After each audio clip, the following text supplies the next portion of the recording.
The wetlands and estuaries of Australia are a pleasant sight, but you'll never see them as beautiful as you will with the Wet Dingo Travel Agency, where our motto is wild as a tidal wave, adventurous as a dingo. Prepare yourself for the most realistic hands-on wildlife tour you'll ever experience as we travel to the Kakadu Wetlands and the Peel Harvey Estuary on a 10-day extravaganza. Let's take you to the field where our tour guide will show you around. I'm Grylls and this is Australia. I'll be showing you what you'll be seeing on your survival vacation. A wetland is an area of land that is either covered by water or saturated with water. The water is often groundwater and can sometimes come from a nearby river or lake. Wetlands can be composed of seawater or freshwater. Swamps, marshes, and bogs are considered the three main types of wetlands. You'll only be given a backpack for your survival journey, but we suggest you bring a few things. They are water bottles, bath items, sunscreen, bathing suits, ponchos, spare clothes, and most importantly, a thirst for adventure. In terms of clothing, you're going to want to be well prepared. It is scathing out here. It's very warm. The sun is going to be blazing. I suggest you wear some sunscreen, you wear a hat, you wear shorts. We're going to be doing a lot of walking, so you should be wearing good shoes. Due to toxic chemicals from nearby civilization running off into wetlands and temperature increases, the Wet Dingo Travel Agency has a no aerosol policy to help preserve the precious environment. Day 1. We arrived by helicopter. On day 1, let's take a look at some plants. In the wetlands, you will find many diverse plants. You will find floating, emergent, and submergent plants, like those around me. First up on our tour is canoeing. Here's our paddle canoe. By a tree, you can find a stick, which you can fashion into an oar. Make sure it is favorably large.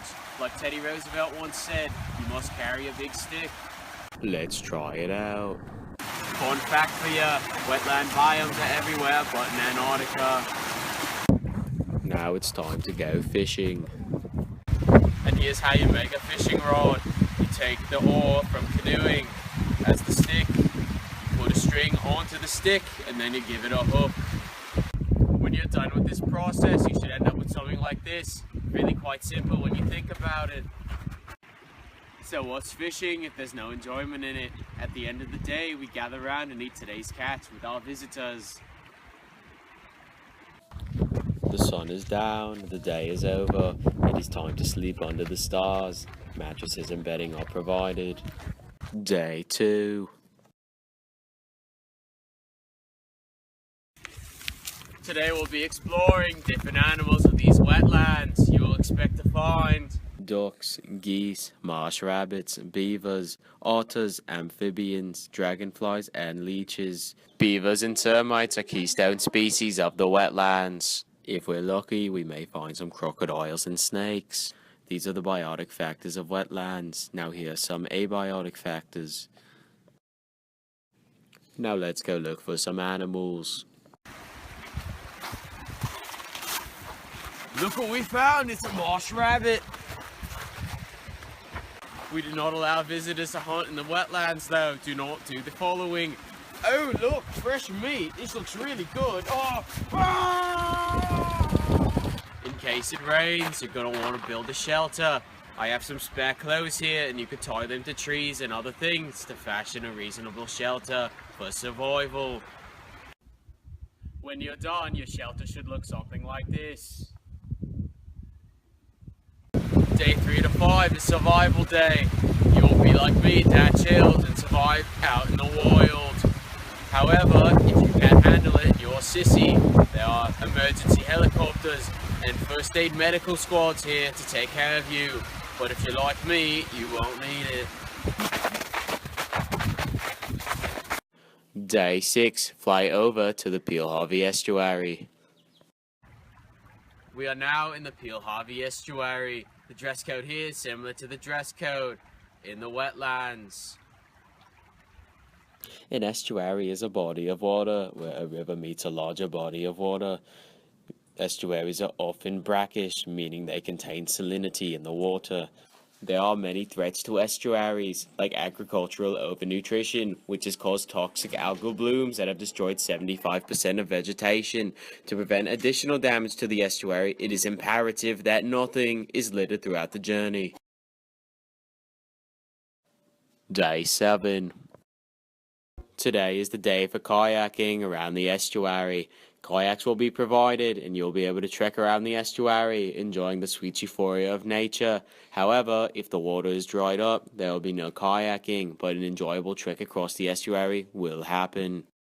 There are thousands of species of birds in these estuaries. Some of the species include The redneck stint, sharp-tailed sandpipers, banded stilts, red-necked avocets, and red-capped plovers can be observed. Sometimes even dolphins and the elusive blue-billed duck can be spotted.